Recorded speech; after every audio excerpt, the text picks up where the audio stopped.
définition, vas-y. Maman disait que l'amour était la chose la plus complexe qui existe, car plusieurs éléments le composent. Elle disait que chaque élément était propre à lui-même et tirait son origine de plusieurs endroits. Elle disait même que certains éléments pouvaient être en contradiction. Et malgré cela, maman dit toujours que l'amour est la chose la plus pure qui existe. Et surtout que l'amour régit ce monde.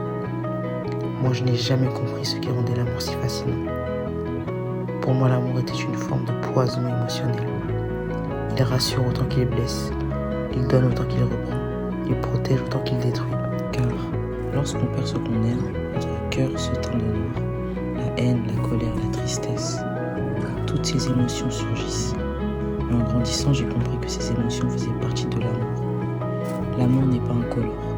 Il se tache de plusieurs couleurs, de la plus sombre à la plus claire.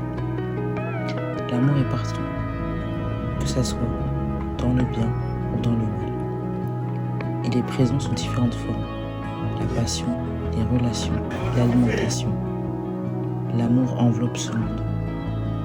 L'amour peut être un visage, une vocation, un objet, une situation, ou juste un rien. Un rien qui compose un tout, une raison d'être, ou alors une raison de vivre.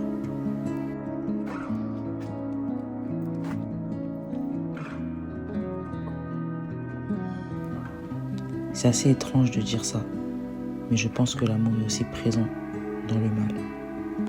Je suis persuadé que ceux qui font le mal aiment faire le mal. Cette perversion est juste une autre forme d'amour, autrement dit, de la haine. La haine n'est pas le némésis de l'amour. La haine fait partie de l'amour. C'est juste qu'elle se nourrit d'autre chose.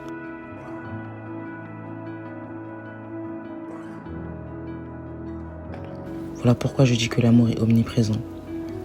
Mais l'amour est-il nécessaire?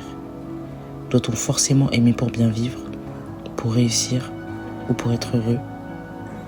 Je n'en sais rien. Tout ce que je sais, c'est que lorsqu'on aime, les nuages n'apparaissent pas. Maman disait aussi que l'amour ne peut pas être défini. Du moins, personne ne peut lui attribuer une définition objective, car l'amour est propre à chacun.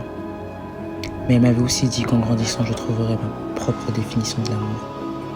Et qu'au fil du temps, elle changera car l'amour est comme le monde. Il ne cesse de changer et grandir.